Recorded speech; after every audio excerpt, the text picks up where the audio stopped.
I am a former neo-Nazi white supremacist skinhead. I've been disengaged for almost 25 years. A lot of my life has really revolved around trying to stand the gap so that I don't transmit the generational trauma that was like part of my story and then from my own choices onto my children.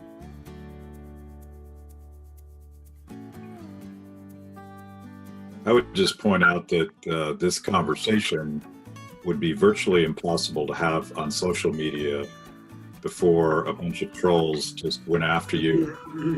A lot of times when one shares their point of view, the other person hears it as, oh, so you're saying my point of view is wrong just because you have a different point of view. So now we just have to battle. And that's so sad. That we're not just trying to form a consensus or a resolution, that we're just trying to better understand ourselves, to grow in our understanding, and take the time to listen to the experiences of one another. If I can have the opportunity to listen to others so that I can gain more of a universal understanding, then I can essentially, I guess, condition myself to be a more inclusive human being. So that's what drew me to a conversation like this.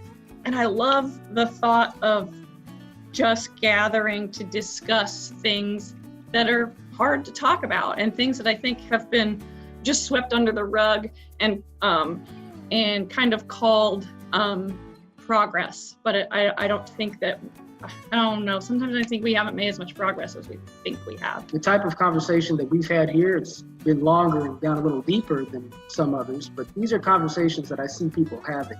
And sooner or later, it's gonna reset the paradigm again in terms of the character of like our culture and our country, I think. So I'm hoping for it. The denial of the presence of people in any capacity is a denial of our own reality because we, like Shanna said before, we're interdependent. So it's like, if I try to imagine a world where everybody is just like me, it's just a waste of energy because it's not reality anyway. So why not just get to know people as they are? And as we engage in each other's stories, we become different people. But I look at the rise of identity politics, and the most noxious to me as a white person is white nationalism. But I would just be afraid of political demagogues that would exploit that to divide us, and that's why I always, as a libertarian, I always want to get to that commonality. I just want to make sure that in America we don't fall into that trap, and obviously we're seeing some of that today, and that's what worries me.